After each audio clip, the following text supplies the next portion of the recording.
one of the things that always surprised me about you is the fact you don't go down there and milk it as much as you probably could. And I hate to say the word milk it, but I mean, you could go down there and.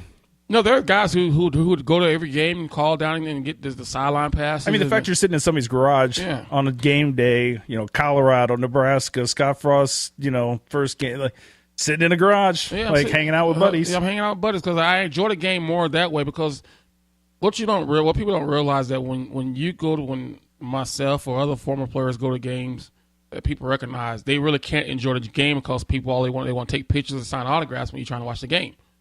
So it's just easier for me to, if I want to do my job on this podcast accurately, I got to be able to pay attention to the game and not be talking with everyone and being my attention turned away from it. And plus, I've gotten to the point now I'm getting older to where I really don't like being around the huge crowds anymore when it comes to sporting events. Because the one thing I do hate, I hate those fair weather fans that sit there and curse and moan and think they know everything. And last time I did go to a game, I was in a skybox on the east side, and then of course you have all these donors who pay big money, which is good, but they know everything, and it just gets frustrating. And I don't like hearing that, because I could have made that throw, or what was he looking at, what was he thinking, and all that stuff. And people think it's easy until they get on the field. And perfect example, I know it's just a commercial. But I don't know if anyone saw that commercial with Carr, and I think it was like the Rocket Mortgage commercial where he was sitting at a table in a meeting room with a fan, and was one of those fans who think they know everything, so they sit up there trying to design a play, and the guy came and the coach said, "Hey, whoever the name was, come design the play. Tell me what you do here." And they got up there and froze and passed out because of course you can be at home and watch it on TV and say I would have done this, but when you get on that board and have to do it, it's tough. Yeah. So that's why I don't really care for actually going into games anymore. Yeah, I watched that at home. I was just saying right before we started here, I had a chance to go down there. And this game, there is something special about being in the atmosphere and watching the tunnel walk. But then there's also especially when you have a family, the amount of time and effort and money. Right. And I just wanted to watch the game. Well, the good thing, my kids really don't like going down there anyway. They didn't, if they go down, they like to sit in the skybox. So they kind of just like just to chill at home and hang out with their friends. Or if the game's on TV, they'll watch it. If not, they're doing their own thing. So when it comes to time and money, right there, I think I kind of lucked out on that part of it because you get all these families and kids, and I saw a bunch of parents, dads with their sons, and it's like their thing. My kids not really that big into it. They ask, "Hey, did Nebraska win? Yep. Did they lose? Nope. Okay," and then they move on. That's all they ask. Well, by the way, we are live. We are live. Finally, we're live. Well, so, yeah, we were live. I was playing with things while Tommy was talking there, and so hopefully everybody hears this.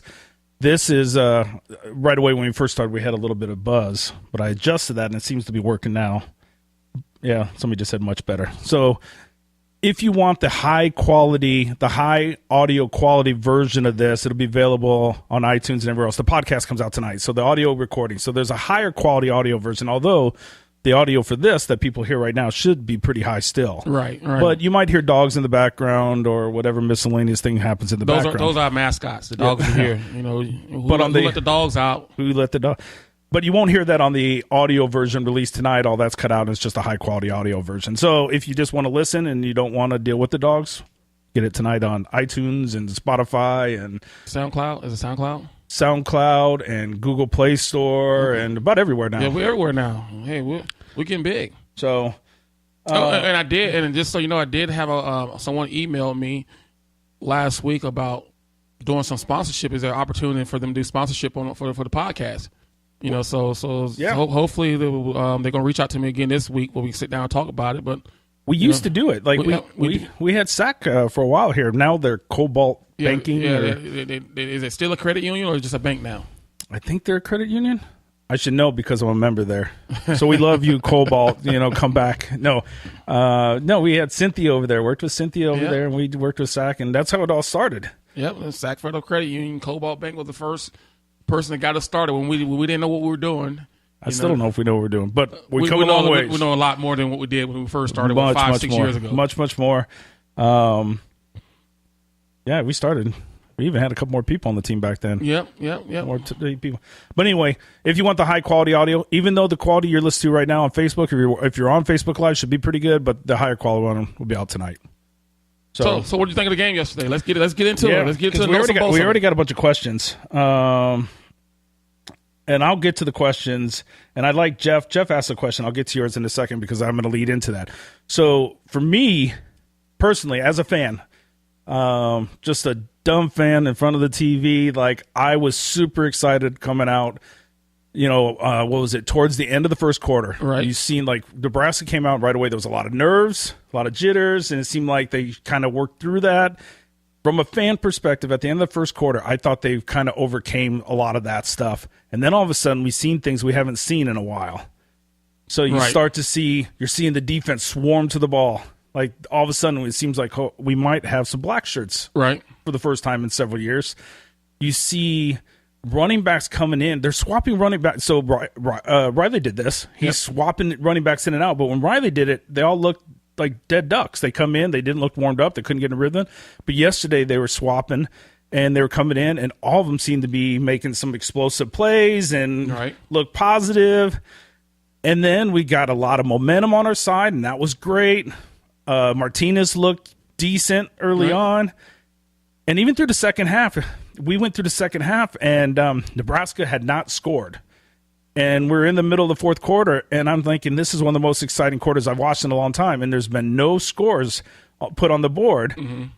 And right up to the wire, I was still excited, and then we lose the game, and I'm like, it was great. No, here's where it gets away. I thought immediately, I'm like, it's great to see a team compete again. Right. And then a few minutes later, I started to question my own thoughts, because I'm like, wait. Is there really moral victories here? Like at the end of the season, we're going to look back and say wins and losses. Right.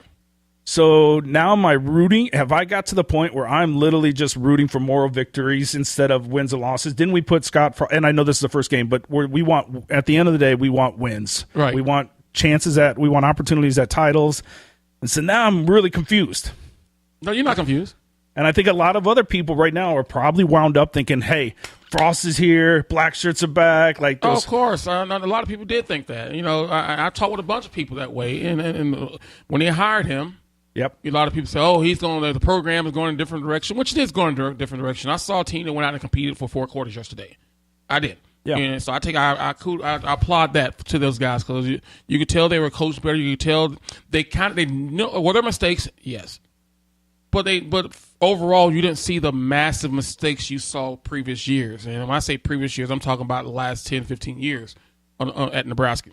So they are a better coach.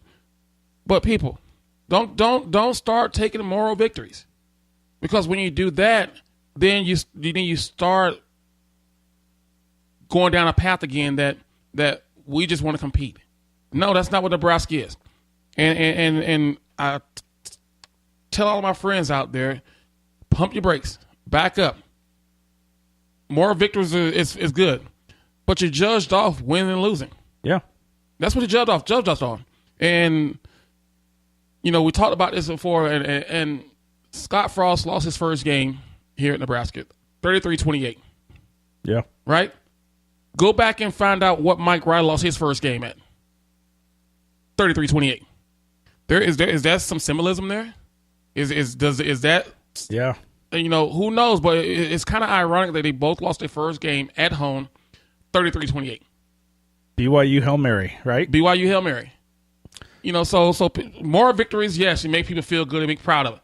But it's still, you got to win football games. And what's more frustrating to me is that Nebraska's over the last 10, 15 years, we've lost more home games in the last 10, 15 years than Nebraska lost in the previous 30 years. Whoa. I didn't know that. Yeah. Go back and look at the look at the stats, look at the records. I might be exaggerating a little bit, but at least in the last 10 years, Nebraska's lost more games than Nebraska at home than they did from 75 to 2000. We got to get back to making Memorial Stadium very intimidating, where people don't want to come here and play. Yeah. To where we win the game just by them giving off the bus. Okay. And that hasn't happened. And when teams are coming in Nebraska and beating Nebraska at home, something's wrong with that pitcher. You don't see very many teams going into the Horseshoe and beating Ohio State. You don't see very many teams going into Death Valley and Clemson and beating Clemson. You just don't see it. So that's you don't see very many people going into Alabama and beating them at home. The one thing you got to do is defend your home turf, and Nebraska is keep getting bullied in their own backyard. Well, and I don't care who the coach is. No.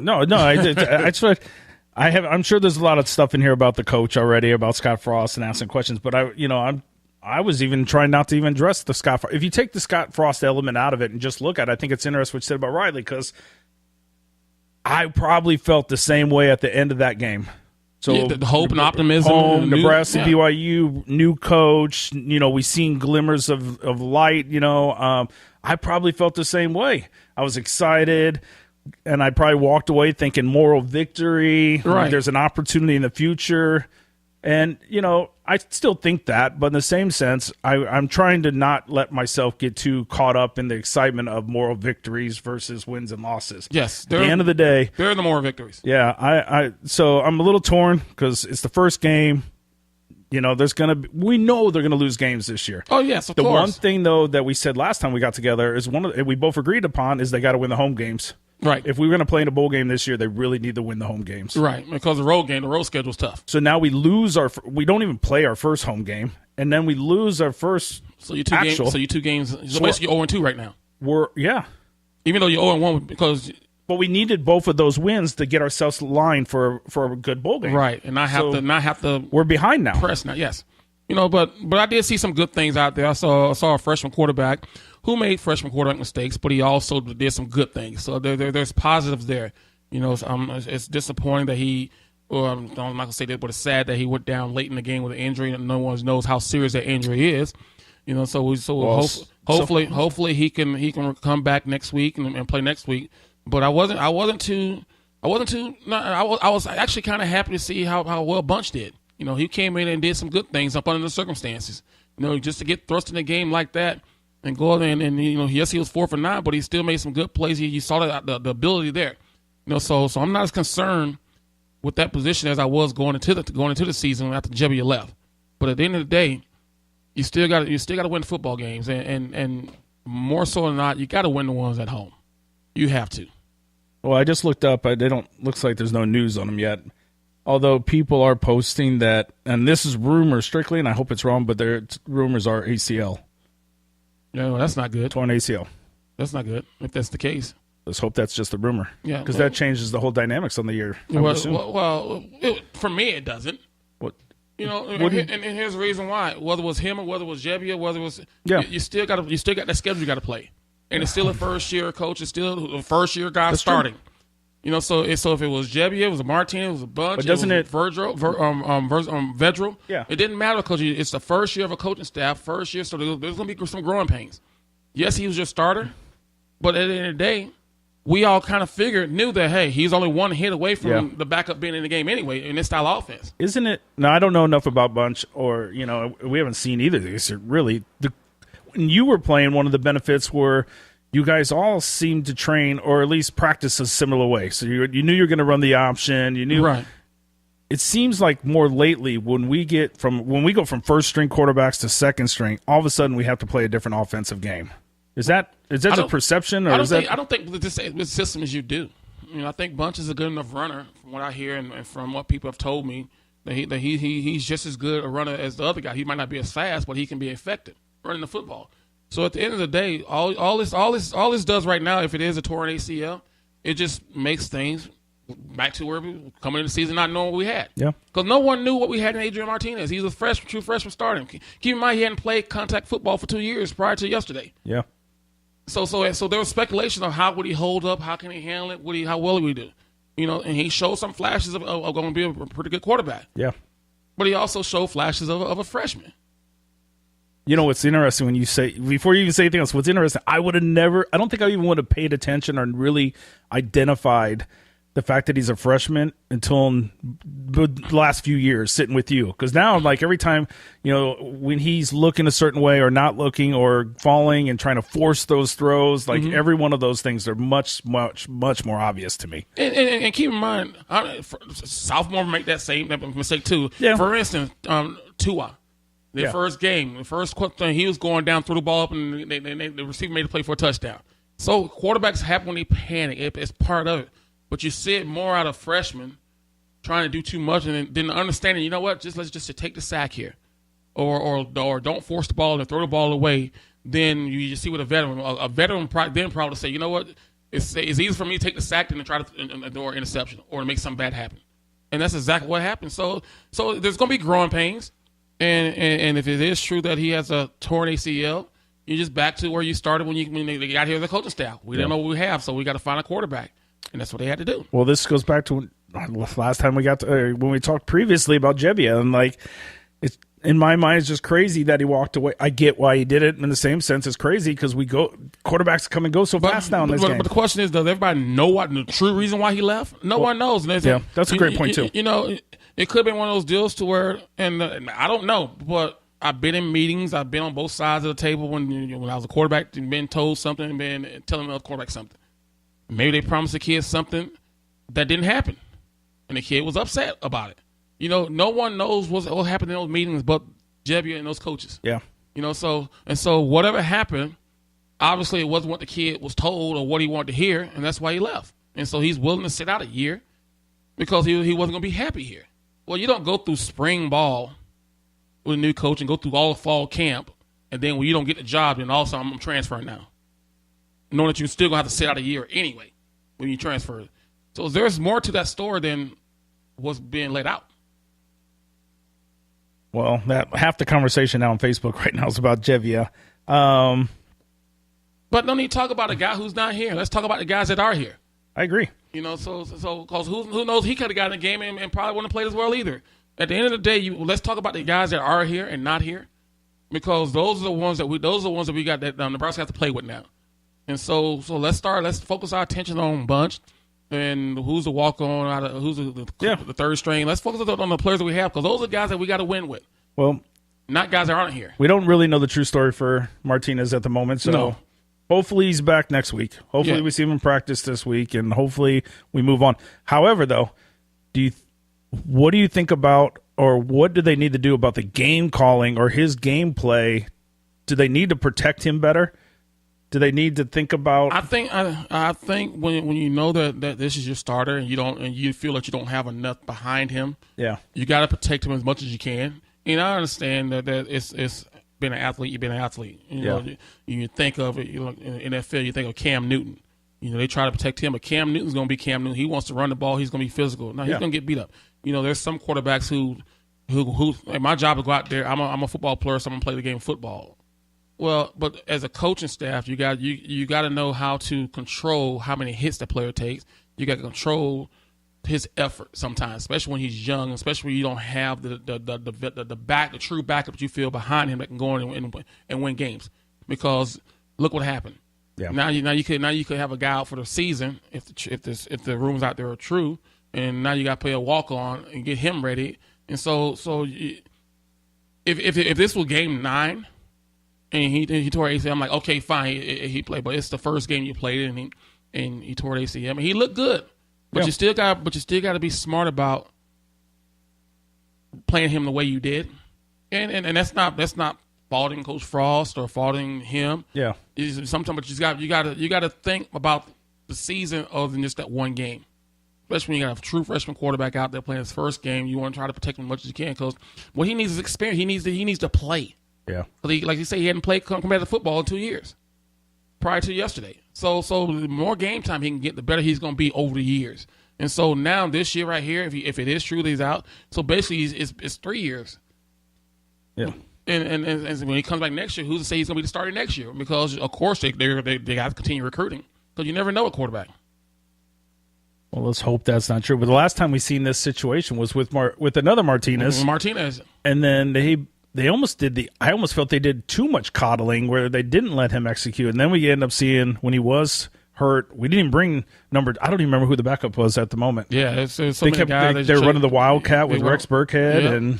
Yeah, so you gotta develop the guys that you do have and make sure that they're prepared and make sure that they're ready, because if one guy goes down, you should see a drop, and that was the one thing. And I don't like talking about the my years I played, but that was the one thing that you saw, that when I was injured, Brooke came in and played just as well. Yeah, and when Brooke was injured, Matt came in and did a great job of maintaining things. So because we were well prepared, we knew what we were supposed to do. We knew what Coach Osborne asked for. Lately, I haven't seen that in the quarterbacks to where when the starter went down and they brought him the backup, it was like, wait a minute, it's a huge drop off. What's going on here? Yeah. And so hopefully this week they get Bunch ready. Even if Martinez, I bet they do that. Even if Martinez can play, it's not. They need to get him ready, because Troy's. I said it last week. Troy's going to be a tough game. It's not like they're going to be no slouch either. Well, LSU last year, right? And then we go to Purdue? Yeah, no, we go to Michigan. Michigan's the first conference game. Michigan's the first conference game. Yep. Man. If I'm not mistaken, I think Michigan's the first road game in the conference. Whew. But on the defensive side of the ball, talk about the Colorado game more. Defensive side of the ball, I did see those guys flying around. I did see those guys getting after people. I did see the defensive lineman getting to the quarterback. I did see linebackers making plays. Like Mohamed Berry. He's one of the guys that I was wondering how well he's going to play. It seemed like he was all over the field yesterday. He was all over. So he was Tyler Ferguson. Is it Ferguson? No, Gifford. Gifford, another guy from Lincoln. He was all over the field, even though he was hurt last year. Yeah. So I saw the potentials there. Well, so a lot of people were asking about. I'd say let me say a lot of people were asking about that. But first of all, do we think we have quality players, and based off what we've seen, that we have people now that actually deserve the black shirts being handed back out? I don't know what you think about that, or you always kind of see my whole deal with that thing right there. If you're not going to give your starters the black shirts the start of the season, then get rid of the whole tradition. Yep. You've talked about this before. I talked about it before, because everything's black shirts. Everything is this. Everything is that. If they earn the starting job the first week for doing fall camp, then those are your black shirts. Yeah. Stop playing these mind games with these kids. Oh, well, we got to make sure that they play together. They earn the black shirts. No, they've earned the black shirts when they started. Now, I don't understand the whole tradition when they first came out, but when I was in Nebraska, the black shirts were the first starting 12, 13 when you count the dime nickel guys. And then you keep the black shirt by the baseball the way you played. If you don't, then you get moved to the second string. Then the guy who moves to the first string gets a black shirt. But playing all these games, we're gonna go gold shirts, and I don't understand. But I just know when Ed Stewart and Grant Wilstrom, when they became starters, they got the black shirts right away, right before the season started. Yeah. So this waiting 10 to 2-3 weeks into the season to make sure, no, they're black shirts. If they're not, then get rid of that whole skull and bones crap and then just say, hey, whatever. Because it's always funny when everybody asks about the black shirts to you, like, it's not even really part of your tradition, right? Like, it is, but in the same sense, you played on the other side. I played on the other side of the ball. And like you guys should all really talk to Adam Carricker or somebody. That's they'll tell really you the same thing. Black shirts are the starters. I mean, are we going to do this new tradition? Well, it was the gold shirts and all. No, gold shirts were second string. Well, they're doing this whole thing. Like, there's a point where it's like, you guys aren't good enough, so we're going to take the black shirts away. And then it became this bartering chip. Yes. And it became this individual thing. I'm kind of with you. I just like, once you open up the season and you move into the season, your starting defense is the black shirts. Let's talk about the games. And when it's, do you get them out? Do you not give them out? Like, to me, that's just, it's too much media around these things that aren't as important. That's me. I just want to see, like, give them the black shirts. These are my black shirts for this year. This is my starting offense this year. Here's my starting QB. So let me ask you a question. Were there guys on that field yesterday that looked like, hey, they're black shirts. They're good enough. They're the starters. I think so. Yeah. So why didn't they have their black shirts? I mean, the Davis brothers. Yes. Barry. Yeah. But as soon as they come out on the field, what song playing? Boom. Doing the black shirt, whatever they think. They're playing yeah. So if they're the black shirt, there's your starting defense. Get those jerseys out now. Stop playing all these mind games and bartering type of what we got to see. No, they're your black shirts. And if the guys aren't getting their jobs done, then you take them away from those guys and move the next guy in there and get that guy the black shirt. Jesse said, you're right, Jesse. Jesse's like, are we really talking about practice jerseys right now? That's where the conversation we're not talking about practice. We're talking about the black shirts. You mentioned gold, the gold and the other one. Yeah. Yes. But yeah, at the end, I've only got my black shirts, so we try to answer everybody's questions. I love Husker football, but I only have so much time during the week to worry about let me think about the game coming up. Let's watch the game that just happened. All this other stuff. It's just too much drama that's wrapped around it for me personally. Yes. Who gets this? Who gets that? Come on, let's talk about X's and O's. So let's talk about the defense. What did you? I mean, the defense. I was impressed that they were swarming. They seem to be swarming. They've been putting more pressure on at least yesterday. Seemed like they were putting some pressure on them. They were very active yesterday. They did some really good things. I have not seen an active. I haven't seen a defense like that in about the last 3 or 4 years. Yeah. So I was impressed there. But did they make mistakes? Yes. Once again, we still got to short the defense side, the pass efficiency, because the guy still threw for 351 yards and 3 touchdowns against Nebraska. Which is when you said that to me earlier, I was like, whoa. And Nebraska had 7 sacks. I thought the cornerbacks played really good. The defense overall, their passing defense, I thought at the moment was really but then you look at it in 350. I'm like, wow, 351 yards passing. So obviously there's something going on there on the back end to where guys are still getting open, making plays. There's still some breaks and coverages because there was a couple times in the short pass game where the linebacker can get out to the flat like he should have or something, or the corner was played too far off. So it's the first game. So the old cliche, the old saying is you improve the most from your first game to your second game. So I'm not so panicked by the way they played the first game because people, this was Colorado's second game. Okay, this was Nebraska's first game. So let's see how much they improve from yesterday till this Saturday.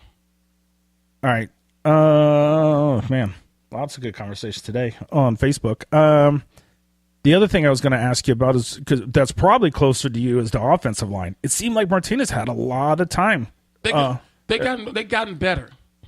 They haven't gotten better, but I still saw some of those breakdowns in the run game. When they go for it on 4th and 1 late in the game, and that guy runs right through and makes the play for a loss. Yeah. It still doesn't seem like it's more of an attacking style. Get off the ball, let's go. It's still more that zone type principle. I know it's the first game. I know it's a new system. I know it's a new offense. But it's still, to me, it still goes back to mano a mano when it comes to the trenches, when it comes to the offensive and defensive line. Yeah. I'm better than you, and I'm going to show you. I don't care what kind of system you're working in. Yeah. You still got to do your job. And I felt that sometimes in the run game, they were a little bit too tentative, too passive, to where they weren't as aggressive. And that has to change because if they let Colorado do this to them in the run game, yeah. Let's not even talk about Michigan. Let's not even talk about Michigan State, even though I know they lost last night, but they still got a great defense. Yeah. Let's not talk about Ohio State with Bosa and those guys there. Let's not talk about Wisconsin. Let's not even talk about Iowa. If we can't line up and say mano a mano, that's what teams are doing. The ones who know they're better, that's what they're doing. They line up and say, let's see if you can stop us. Which I appreciated. It didn't always pan out, but I love the fact that Scott Frost was willing to go for it more on 4th and 1. As a fan, I don't know if it was honestly, I don't know if that's the smartest move. I'm not the guy to make that call, but I appreciate the aggressiveness. At least I appreciate it, but sometimes you got to take your competitiveness out of it and make the smart play. Yeah, because I can see that too. Especially when the game is so tight and so close. You want to make a team the farther you make a team go up and down the field, the less chance they have to score. Yeah. And so if they get the ball there on the 40-yard line, their chance of scoring goes up by 40%. And when I mean scoring, kick a field goal. That's scoring. Yeah. But if they start on the 20-yard line, their chance of scoring drops down to like 20%. So there's times where you can be competitive, but you also got to make the smart decision because if you don't make the smart decision, it backfired on, like yesterday, it backfired. And our defense did fairly well. And defense was playing well at the time. Defense was playing well at the time, but it's one of those deals when it sucked the momentum out of it because, we're back out here now, punt the ball. And I know we'd be saying the complete opposite if he would have made it. I did think, though, like in the fourth quarter, he was a 4th and 1, he went for it. And that is the moment where I was like, "Oh, just give it to Zigbo and let's see him run it right up the middle and see who's the stronger team." And he didn't. I can't even remember who took the ball, but they tried to run it kind of to the outside. Right. And we didn't. I think it was Bell. And we didn't get it. Yeah, I think you're right. It was Bell. Mm-hmm. And I was a little disappointed about that play call, just because I wanted to see that, as you say, mano a mano. Like I just wanted to see, it's 4th and 1. Ooh, let's see. Sometimes it's play callers, and I was with my coordinator at Doane College, and I always tell people I wasn't the best play caller, but sometimes you try to get too fancy with things instead of just doing the right thing. If you're going to go for it, hey, let's line up and let's go. Don't give them opportunities to be able to run gaps. Line go straight ahead. So that's happening. Every play caller is going through it, whether you're an offensive coordinator, defense coordinator. It's a learning experience for them, and especially when you don't know what your makeup of your team is. Because this is a fragile bunch, believe it or not. This is a team who only won, 4 games last year? Or was it 5 games? 4 games last year. Yeah, I think it was 4 games. And they're not really used to winning based off last year. So this, you got to get them in the mindset and put them in the best position to win the football game and win the football game, to get their spirits up. Because now, I guarantee you got a lot of guys say, well, back what we did last year, we lost 3 of the last 4 games last year. Now we lose our first game this year. We were talking about that. I mentioned it right before. One of the things I'm curious about is how did Scott Frost and his coaching staff react to, now that we knew they were going to lose a game, but lose a game, the first game they play at home against Colorado. I mean, they had a lot of fire and excitement at the beginning. I'm curious to how they react to that. And I'm curious. It can go either 2 ways. It can go like it did last year, and the kids is good. That's what I'm worried about. Or if this team truly have accepted Scott and his staff and truly trust them, then they're gonna come back with it. Then they're gonna go out and play with a tenacity that you probably haven't seen. But who knows how they're gonna respond? Yeah. And when you're dealing with 17 to 22-year-old young adults, you don't know how their personal life out there. Some of them in shambles. You don't know what they got going home with their parents. No one knows how they're gonna respond. I hope they come back and respond well, because I want to see Nebraska do well. I'm an alum there. Yeah. I'm tired of losing money to my buddies, or losing bets to my buddies. It's more for me. It's more pride out there where I can brag. Right now, I can't brag. I have many of my buddies who will see you guys, Cordell Stewart, Rashawn, Eric Bieniemy, text me yesterday. Oh, this game right here, and bragging. And after the game, say, "Oh, what happened? Look who." Yeah. Well, how can I respond? It's about, for me, I'm very prideful of the University of Nebraska football system team, and I want to see them win. But it hurts me when they lose, but I know it's not the end of the day. No, and here's the beautiful thing about this is we talked about Riley. We went through this with Riley a little bit. Mm-hmm. BYU, 28-33. We all got excited. New coach, we see positive. Here's the beauty about this game for me, at least, and I shouldn't say the beauty. This is really kind of a positive spin on a very negative situation. The fact that we've gone through so many coaches, I just continue to cycle through this hype where I get excited about football again. I get excited about Nebraska football. And at least for a year or two, I'm pumped up. And then what's happened in the past is there's this major letdown. Right. And then I get crushed. But for whatever reason, they keep cycling through, and I keep getting on the bandwagon, and I love it. And I just want to be on a high again. But today's college football is not easy to win. It really isn't. I think Nebraska fans are just now starting to really realize that. And I think yesterday helped a lot. And I hope it helped them realize that, hey, this is not easy. This is the football game. Is not what Scott did at Central Florida has no bearing on what he's going to do here. And it's his first year. Yeah. And so it's going to be some growing pains and learning. But when I'm hearing people, when he hadn't coached a game here, and I'm not trying to rip their spirits out, saying, "Oh, we're gonna go 11-2, or we're gonna go 9-5, or this." Wait a minute, stop, slow down. He doesn't know the makeup of this team. He don't know how they're gonna act when adversity hits. Yeah. You don't know how he's gonna react when adversity hits this program. His track record say that he's gonna do well, but this is a different makeup. This is a totally different conference, and Colorado, trust me, Colorado is a good football team. They are in part of a Power 5 conference. So I don't look at this game yesterday as an upset. I think I told you that it could be a tough game. Yeah. And I think I told some people the night before that I thought I had a feeling I think Colorado was going to win that game. I don't know why. I just felt it, but it's just something about it to where I thought Colorado was going to win that game. And I told this to my buddies. I didn't say this live on the air, but I told this to my buddies. And they're like, oh, you don't know. Then after the game's like, how did you know? I say, I just had a feeling. I just had a feeling that this is going to – it reminded me too much of Mike Riley's first where the fans were excited. Yeah. Mike Riley here. And as that game was being played, I'm like, this is not going to end well because Nebraska started making too many mistakes. Nebraska lost that game off the mistakes they made, not what Colorado did. They definitely should have won the game. Yes. They definitely should have won that game.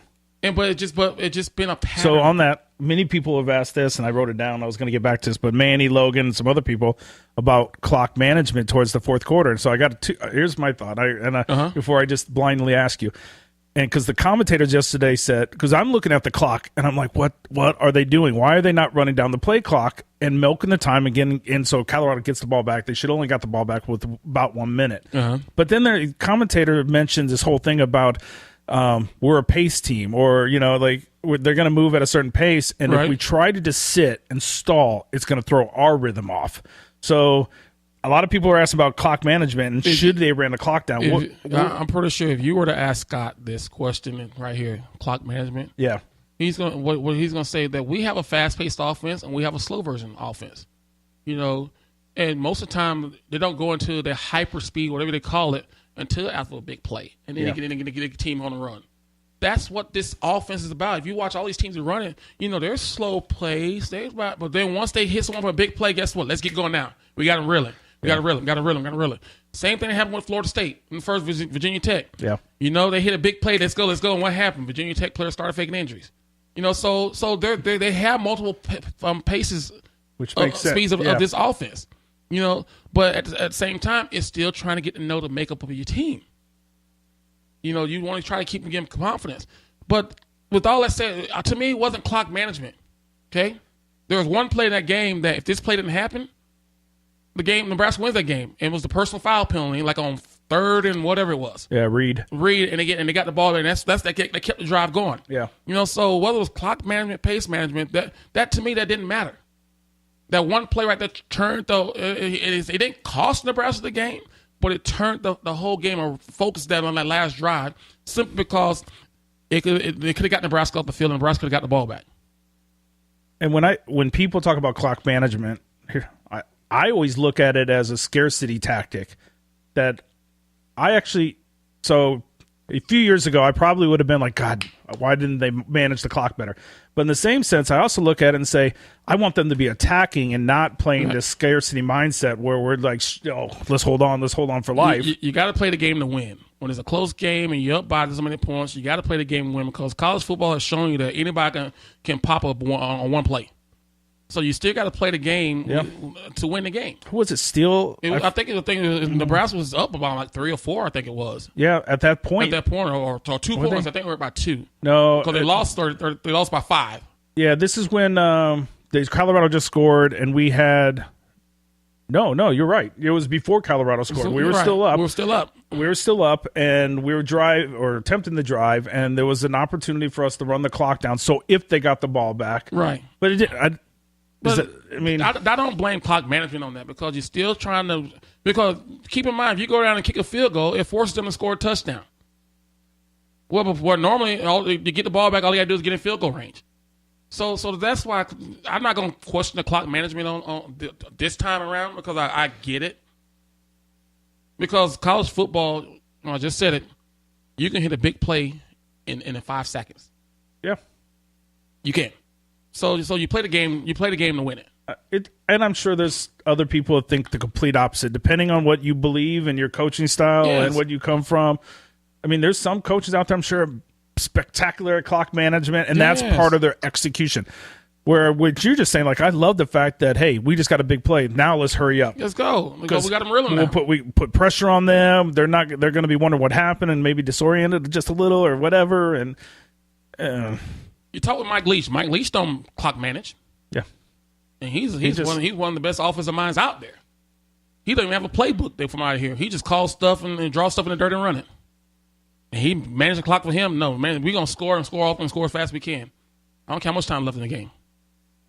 Some coaches have that. Some people are that way. You know, it's an old saying. You have coaches out there who play chess, and you have other coaches out there who play checkers. And it's a first. I mean, there's just so many factors. It's got to be really hard to just know every. I mean, I know that's what they do, but new stadium, new coaching, just all the pieces they're trying to put together, and then here we are spending 10 minutes talking about why didn't you manage and run that extra minute off the clock. Come on.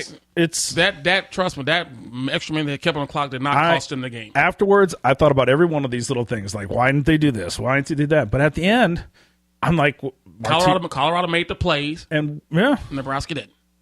That's all you can say about it.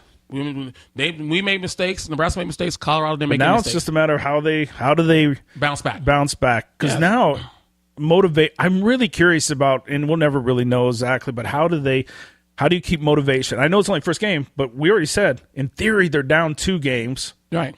And they needed those 2 games to really put them in a position of a good bowl game, right? And so now you got to keep people motivation. I don't know how that works, right? I just don't even know. Well, that's why we have guys that are paid a ton of money. It works if this team truly believes in the staff.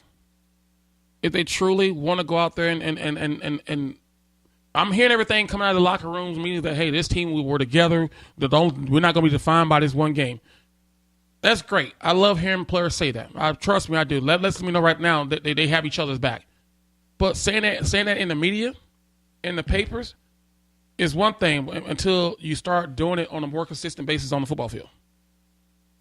And that's where I'm looking to see that if they truly do have each other's back, as they say they do, then challenge each other to be better. You know, they always say there's no I in team. Well, there is an I in team. It's just understood. And people always say, what makes up a team? A bunch of individuals. Yeah. A bunch of individuals makes up a team.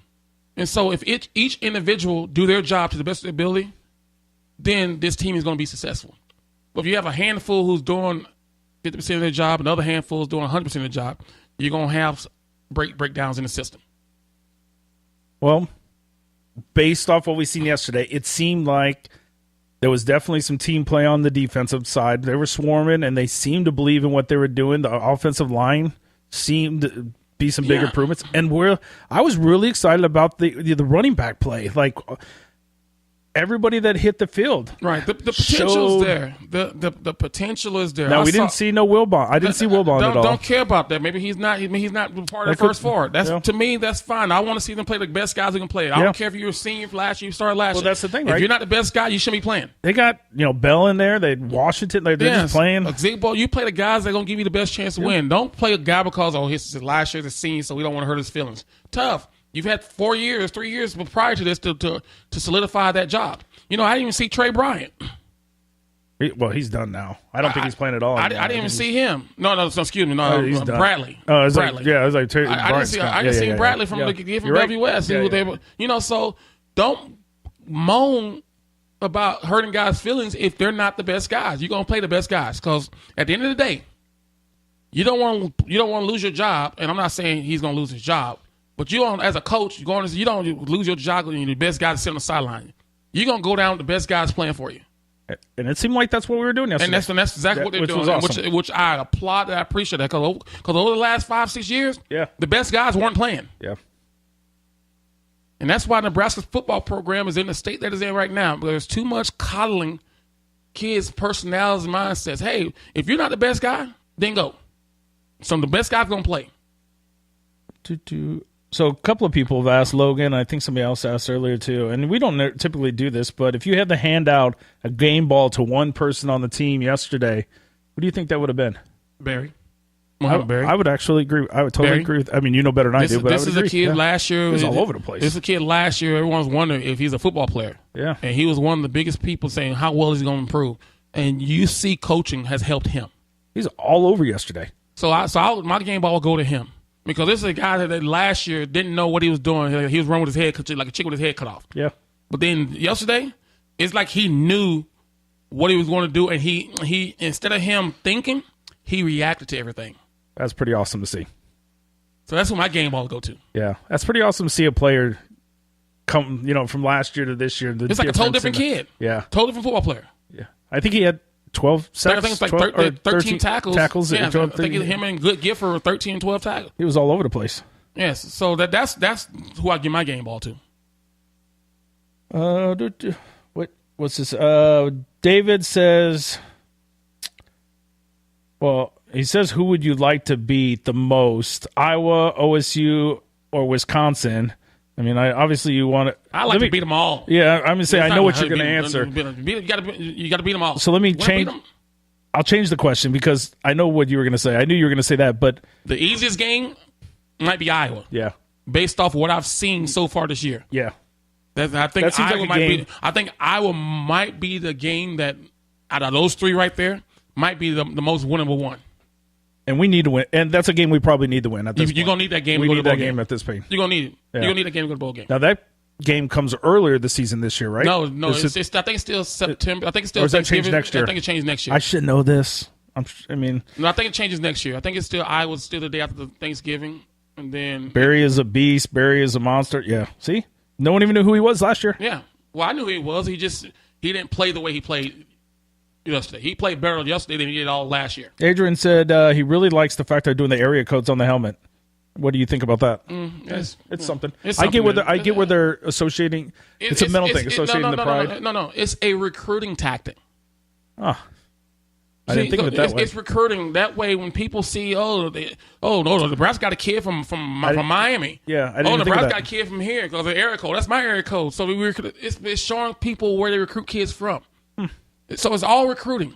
I didn't even think of it that way. I thought I was just trying to associate pride. It is like my 941. I didn't think of it that way. But guess what? When Nebraska's on TV, and of course this game was probably shown nationally. 941. Oh, so that guy's from my hometown. So it's more of for me. And I don't know. I think it's more for recruiting. It's a recruiting tactic to where you can still get that image out there that Nebraska we recruit nationally. And so we're gonna get kids from all over the United States and just throwing their zip code on their area code on their helmet. Yeah, it's smart. It's smart because when you're watching TV and you just see quick glimpses, you're like, oh, I just seen 402, or I just seen whatever.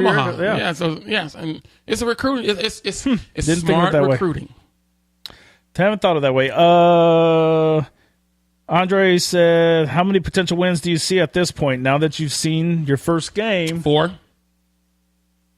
I think they're gonna win. I think they're gonna win the rest of the home games. Yeah. Maybe 5. Maybe they beat Northwestern. But like I say, the toss-up game to me is Iowa. If we're being realistic, I think you're probably right. I came into the season saying Nebraska was going to go 6-6. Yeah, you did. I said 7. I thought 7-5. You said 7-5. I said 6-6. Being the novice fan, and my 6-6 truly came off Nebraska winning all their home games. Yeah, that's what it basically came off of. I could say they can lose all the road games they want to because Nebraska haven't played well on the road in the last. Yeah. But if they won every home game, that gives them 6 wins. Well, they lost to they're 0-2 at home right now, but we'll hopefully get that game back later. Yeah. But you got to find that victory somewhere because there's no guarantee you're going to get that 12th game.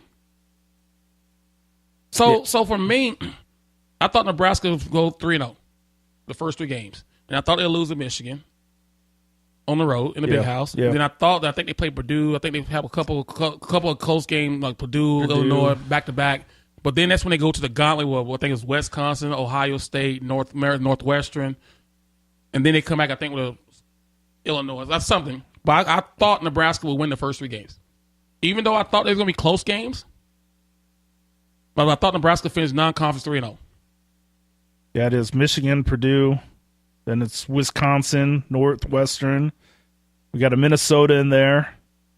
And then, Ohio State, Illinois, Michigan State. I thought I was with you. I thought they had a really good chance of winning all the home games. And then I thought maybe. You thought Northwestern. Yeah, because in Chicago we play. It's always a really, really close game, right? And we show up. Fans show up in force in Northwestern, right. And it's like. So with this loss here, it puts Nebraska not playing that first game. It puts Nebraska behind the 8 ball, and so now they got to go on the road and beat a couple teams that no one expects them to beat. Is it doable? Yes. You still got to play the game, but I've said all along. Nebraska goes 6-6. I've heard people say, they're going to go 9-3. I'm like, show me 9 victories. I would love that. I mean, you would love that I would too. love it too, but this first, I don't see it. Yeah. What do you, somebody else, do you think the Big Ten is down this year? No. Why no? Because you have teams who had close games. When you look at Michigan State's still a very good football team. Yeah. You know, they lost. They won at home barely, but then they lost last night by 3 points on the road to Arizona State. I still remember when Nebraska came up a big national championship. They go out to Arizona State and lose 19-0. You know, so it's not like it's easy to travel almost 2-3 time zones to play. You know, so I just think the Big Ten is right where it needs to be. That the good teams are going to be there, and everybody else in the pack is going to be there. So as long as Ohio State, as long as Wisconsin, as long as Penn State continue to do their job, that's what I was trying to see. The Big Ten is going to be there. Even though I know Ohio State and Penn State have to play each other. I think Penn State have to play Wisconsin. But as long as those teams continue to win and win at a high level, the Big Ten is going to be fine. Yeah, I didn't know what the Penn State final score was, but they won like 50-something to 51-6. Yes. Yeah. So the Big Ten is fine. They're not down. They're just fine. And they're not playing any cupcakes either. It's not like they're playing Savannah State as you see the SEC play or Samford. You know, they're actually playing Power 5 schools or bigger or smaller, big Division I schools. Somebody else said they had 7 wins, not counting on Akron.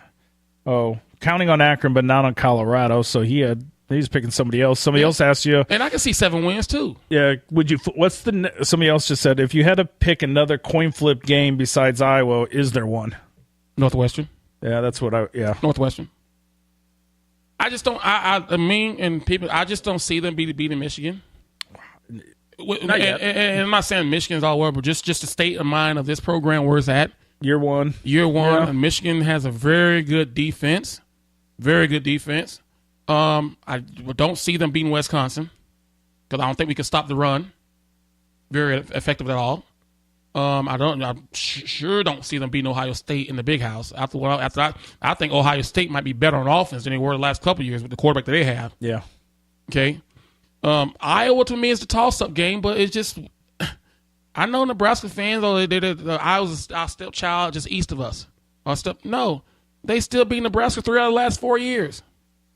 Was it 3 out of the last 4 years? I was thinking it was. Was it 4 out of the last 5? 4 out of the last 5 or something like that. Something like that. Yeah. Yeah, but 3 out of the last 4 years, Iowa's won that game. Yeah. So if anyone has a right to brag right now, it's Iowa. So why would we think we can go beat Iowa when we haven't done it in 3 of the last 4 years? You know, so my toss-up game, Michigan State at home, which is what goes back to my whole deal. Yeah. Win all the home games. If you win all the home games, you get your 6 victories. You're in a bowl game. So now you got to go on the road and possibly win 2 road games. Yeah. Well, I don't think it'll be Michigan, Ohio State, or Wisconsin. So now you have Northwestern Iowa left. Do you think there's any chance, and this is totally, I don't know if it's ever happened before, but do you think there's any chance Nebraska still picks up a 12th game this season? I think they will, and I still think it'll be Akron. You think it'll be Akron? I still think it'll be Akron. You think they'll find bring them back? They'll play at the end of the year when the Big Ten championship game. They'll play. It's no different than what Florida State did last year. They haven't done anything with the ticket holders yet, so it makes sense if they would do that. But what they're going to do is just going to reimburse to the ticket holders and go there. But it's the same thing that Florida State did last year when their game versus Savannah State was canceled. Yeah, because of the weather, and Florida State was 5-6 going into that last week, and they brought Savannah State back in and won that game and got them bowl eligible. Then they go to the bowl and win, so they finished 7-6. Yeah. So that's what I see. If Nebraska is 5-6 at the end of the year, they're going to find a 12th game. They're going to find it. Yeah. And they're going to know if they need it or not based off the way the season's going. It would be a huge disappointment if Nebraska, Scott Frost's first year, doesn't go to the bowl game. I think from the university perspective, it's like we want to make it. They want if you got an opportunity to go to the bowl game because it's practice time. Yeah. The more practice you can get, you do it. So if Nebraska's in position to go to the bowl game and they need one more victory, they're going to find a 12th game. That's guaranteed. And they're probably going to find against a team they know they're going to win to get to that bowl game. Offer somebody a couple $1 million to come in and play you. Oh, somebody said they got refunded last week for their tickets. Did they? I don't know. That's the first person I heard. But well, because what I've heard was they weren't going to refund any money. They're going to reissue the tickets when they get that 12th game. But they bought their tickets through Vivid Seats, not directly through the Universal. That's probably why they got it. But Universal is not refunding it because it's just part of the season ticket package. What they say was that they're just going to give them their tickets back. No, I think you're right. I think they're going to play a game if they can. Yeah, if they need to play a game for a bowl game, they're going to play it. And I think they should play it anyway. I agree too. They should play it. Whether it's for a bowl game or not, they need to play. If they already have 6 wins, still play it anyway. Because that's just more practice time you get with your players. 7 tickets don't get. Oh, season ticket holders don't get refunded. No, they'll just reissue them when that 12th game comes along. There was another question here that I was going to ask. We already talked about Adrian Martinez quite a bit. Todd asked about Adrian Martinez. Listen to the watch the replay of this or listen to the podcast. We talked about him. Right. Improve. Hey, I got just a random question. Yeah. Have we got any more opening video stuff? Or I have not. Wait. I know we got one last week right away. Somebody said play UNO. Yeah. They don't have a team anymore. Play University. We did get. So I haven't posted it. I forgot to post it. I better make a note. Yeah. But we did get an entry. So we need post. So we had a contest that you threw out. Yep, it was a 3-week contest. And I forgot to post it on Facebook. And excuse me, I forgot to post it out on Facebook. So some people probably don't even know. But we need a new entry for the podcast. So if you listen to the podcast, it really just goes into us talking. There's not the intro. We used to have some intro music I used, but I haven't used it recently, and we're looking for some new intro music. But this is what we're reaching out to our fans, the people who follow us more than others, to give you the opportunity to create our entry for us. And the one that we picked going to get a couple of prizes from us, courtesy of yours truly. But we just want to get you guys involved, so you feel like we do this show for you guys. Yeah. And so it's not like we're doing it for ourselves. We're doing it for the fans and people who truly want to know our thoughts about the game. And so we want you guys to be part of it. So that's why we asking you guys. Yeah. I put this contest out there. Hey, you guys come up with our entry song. And the winner's going to get a good package. Yep. I love the idea. So if you got Tommy, are you a Thunderstruck guy? What is a Thunderstruck guy? Is that it's an AC/DC song. Oh, no, I'm not a heavy metal guy. No. I like that choice. But hey, I'm not that guy. But if it's put together well and hey, it works. Yeah. You know, I wasn't a big fan of the stuff they played for the Tunnel Walk, but it just flowed in. Yeah, somebody just asked if you liked that song, if you liked how they did it. The new Ryan, I'd love Seek and Destroy. See, now we're talking. Hey, but don't give your ideas away because other people are gonna say, "Oh yeah, I'm gonna go do that." Keep your ideas to yourself and just send them to us. Yeah, I will post it on an email address where you can send it on Facebook later today. And then we said we're going to announce it, Michigan game, put out the Michigan game, or do you want to give them another week since we've got to put it up there? I didn't put it up there, so wait, we could do it. Let's do it. Let's give them Michigan Michigan game. Let's give them another week. So that's Purdue, I think.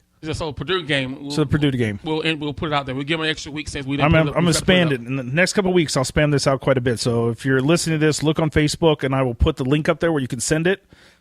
And we can use it. So yes, and Dan and myself, and I'm pretty sure his wife going to have some say so in it.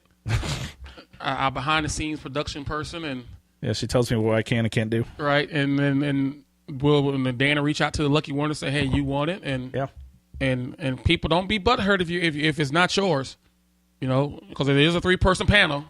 It's an odd number. It's not just me and Dan, because I trust me. Dan and I, we don't agree on music taste. We probably have very different music. Oh, well, I know we have. I see you going to Norfolk a lot to these concerts. I'm like, well, huh? I never even heard that group. Yeah. But our last music, intro music, I thought about you. Oh, really? I was like, all right, this is probably aligns a little bit. I liked it, but it aligns probably because it had a little bit of a, I don't know what kind of beat. It was more kind of a mellow, smooth. Yeah, it was like rhythmic jazz or R&B. Like I was like, that probably is more in line with Tommy than me.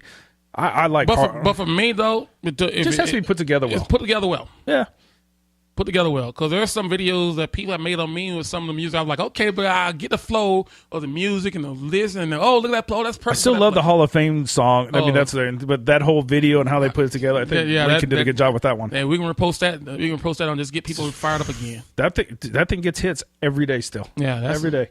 I think we're over 1 million. Is it over 1 million? It might be over 1 million views now. Really? It's a ridiculous number. It's whatever number it is. It's crazy high. Yeah, because I see people from back home sharing it. Yeah. And friends from back home sharing it. You know, it's always good when you can put something up there and people just watch it over and over and over and over again. Yeah. That says it's good. It's actually pinned. I have it pinned on Facebook. So when you go to the Facebook page, it's the first thing you see. Uh-huh. I left it, and I was going to take it off there, but people keep playing it and sharing it. And so I'm like, all right, well, I'll leave it. Like, people will enjoy it. But if there's other things you guys would like to see, the day in the life of Dan Powers, that would be exciting. He does have this on. He's on his workout deal now. Exciting. He's bench pressing 385 pounds right now. 43 years old. I'm not bench pressing that much yet, but I am bench pressing more now. You notice he said, "I'm not bench pressing that much yet." Yeah, I'm trying to keep up with Adam. I see Adam posting some crazy numbers in his workouts. So let Adam be Adam. I like Adam. Then I watch The Rock, and The Rock is just like, but he's on those supplements though. The Rock is on those supplements and all that kind of stuff. That dude's a freak. I can guarantee you all that's not natural. Freak. Promise you that's not natural. Beast. He's bigger now when he's 47 than he was when he played in college. When he was a wrestler. Monster. He got to be doing some PEDs or something. He's got something good. And if you know where to get him, call me. No, I'm kidding. But if you guys have other ideas, things you want to do, because we talk Husker football, but we always say every year we're going to do more and talk about other things. If you want us to do a segment for the NFL. Oh yeah, somebody did ask. What's Tommy's favorite NFL team is the New York Giants. Somebody just asked that. If you were, I almost slapped you just then. My favorite NFL team is the Tampa Bay Buccaneers. True and true. That's who I've rooted for. People don't realize this. Little League football. I used to work in Tampa Stadium selling Coke on Sundays, raising money for our organization. And I used to make a lot of money on tips. So I was there with the Tampa Bay Buccaneers when they were the losingest program in history.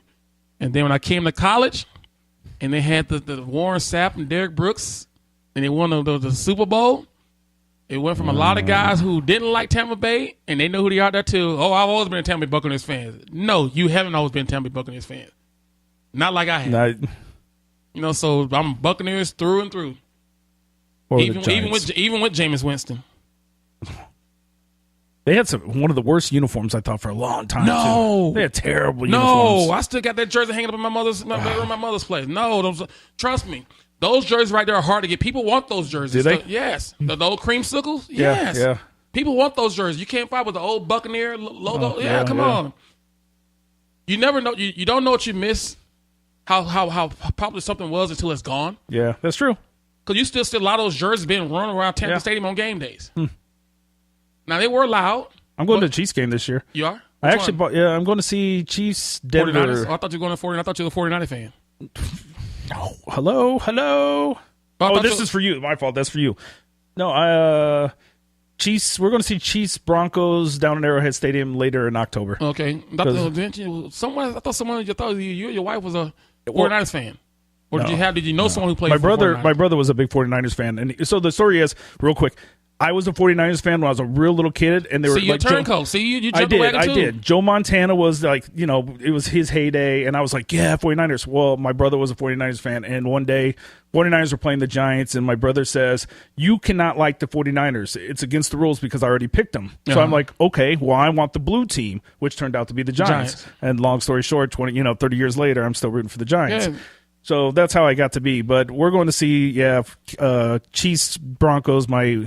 My wife's cousin is made the team, so he's playing. I knew there was a connection. Yeah, he's playing for the Chiefs this year. So Ben Neiman, he played for the Hawkeyes last year. His other brother, Nick Neiman, is still playing for Hawkeyes. So, but we're gonna go down and root for the Chiefs. But we can talk. We can talk college pro football. Hey, speaking of that, what do you think of the U.S. Open last night? Huh? The Women's U.S. Open. How they ended No. I didn't actually watch. I watched the highlights. Right. And what I seen was Serena arguing with the ump, and apparently they accused her of cheating. Right. That's what I got out of it. And she says, I've never cheated. She seemed like she was really upset over this whole idea of this accusation. And then I didn't see if she lost a point. I don't see exactly how she lost the whole tournament or how it went down, but I guess didn't they give the other person a couple games? They gave her a point or deduct a point, but I don't know what the point means. I don't know what that means. Yeah, I think it was like 3 code violations. I just saw, but people. The other lady ended up winning the game because of this penalty. Or I won't say because of the penalty, but it was a lot of controversy in that. Here's what I'll say: I've met Serena before, her and her sister, several occasions because they train. She's a beast. They train at IMG, used to be Old Voluntary Tennis Academy. So they grow. Sorry, and I can tell you one thing about those girls: cheating is not part of their vocabulary. They work hard for what they get. They came from nothing and then something. And for anyone to accuse any one of them two of cheating is out of their mind because they don't need to cheat. She doesn't look like it. She looks. You're talking about a 37-year-old who's still probably the best tennis player in the world after having a baby. Yeah, that never happens in any woman's professional sport, to where you can go and have a baby and come back and still be at the top of your game, be better than everybody else. And so I get where she's coming from. I thought. To where they accuse her of cheating. Now, I don't know if the referee did accuse her of cheating or not because we don't know the whole dialogue, everything. Yeah. But for her to sit there and get so emotional about him calling her a cheat, there had to be something there. Yeah. And I just hate it for the lady who won it because all attention was taken off her winning it. I don't even know the lady's name. She's like the first Japanese. But she lost all that because of that. Yeah, but that one moment overshadowed her winning the Japanese first Grand Slam in pro tennis, men or female. People are like, are we really talking tennis? We're talking everything. That's what our show is. We're involved into everything. Does Huskers have a tennis team? Yes, they do have a tennis team. They also have a golf team. Oh, so somebody here, we're running along, so we should probably end this soon. But somebody did ask a question that I'm actually, you know what? It's a good question. What in your career, in your football career, what was the toughest loss that you ever had? That you ever taken? What was the toughest one? That's twofold. Because I didn't have very many losses as it is. No. So when you're talking about loss that really didn't mean anything, but we shouldn't have lost that game, was Iowa State my freshman year. Which one was the most painful for you? That's probably. No. Iowa State. It wasn't as painful because we still were able to reach our goals. Yeah. But we shouldn't have lost that game. We definitely shouldn't have lost that game. We should have lost that game. But I think the most painful loss is the Florida State championship game. Yeah. Simply because Second one. No, the first championship game. The first championship game? Yeah. My sophomore year when we lost on that one? Field goal. All right. The first loss, we weren't supposed to win that game when we lost in 27-14. Oh, that's right. You guys. But the next year when. Yeah, the second one. The sophomore one. First, yeah, championship. Sorry. Championship. I'm thinking just Florida State in general. No, I'm thinking championship. Game. Yeah. That was the toughest one because that's where we played our butts off. And once again, there was some speculative calls in that game. But with all that said, we worked, and we didn't finish it. Yeah. And that was painful. Because no one gave us a chance that game. What was the locker room like afterwards? It was quiet. Yeah. We was quiet, but, we learned from it. Yeah. Because we realized that it wasn't anything Florida State did, is what we didn't do. Todd wants to talk about John Cena. Yeah, I like John Cena. I think he screwed up by not marrying, by treating that one chick, the Bella sister, the way he did. But, I don't know who that is. But John Cena's a good guy. I've seen his last movie. I watched WWE. Come on, I watched. I grew up with watching wrestling with my dad. So I just watched the Trust Miz me, I can talk about anything. Show. If you want to talk, when we talk about hockey, PK Subban, I can talk about him too. Don't know who that is. But it's the one who's dating Lindsey Vonn now. Come on, man, you guys stay with current events, Dan. But people, I got 4 kids. But here's the thing about it. This is what we want this show to evolve to, where we talk Nebraska's football, but we also want to talk about other sports too. Yeah, we're just having fun. We're just having fun. So we're here, might as well do it. We need to have Houston come back and tell some UFC stories. I really enjoyed some of his UFC stories. Well, you have his number. Call him. Yeah, I should. He had some good ones. Call him. I'll get Aaron Graham on him one day. I'll see if Damon can wake up in the morning. Damon come on the show on a Sunday. I'll get Dwayne Harris to come on. Get some people. We'll start having guests as the season progresses. Now we got wrestling conversation going on. That's fine. See, I'm not the only one who's curious about wrestling out there, people. All right, we're running late. So next week, Troy. Next week, Troy. think 11 a.m. kickoff game. Is it BTN or Fox? I have no idea. I think it's BTN. I think it's BTN. BTN. I do believe that. I see Nebraska winning that game. I see them bouncing back. Now, I don't think it's going to be an easy victory. I think it's going to be a close game going all the way through the whole game until the fourth quarter when Nebraska just wears them down. Well, we'll see what quarterback we have. Either way, you're probably right. You're probably right. It's going to be a tough game, but I see Nebraska win this game and getting back on the train and then getting ready for Michigan. I'm really just excited to see what Scott Frost, how they rebound, and what the strategy is going forward because they really have to. They're going to have to catch up some games here. So right, so they got to pull some rappers out of their hats here coming up next 4 or 5 weeks. All right, so the high quality audio version again is the podcast will be available on iTunes and Spotify and everywhere else later this evening, and otherwise we'll be back next week. Next week, yes, we are. All right, guys. Till then, and see, this is where we can play our outgoing music here. Oh yeah, we need that too. Don't have that either.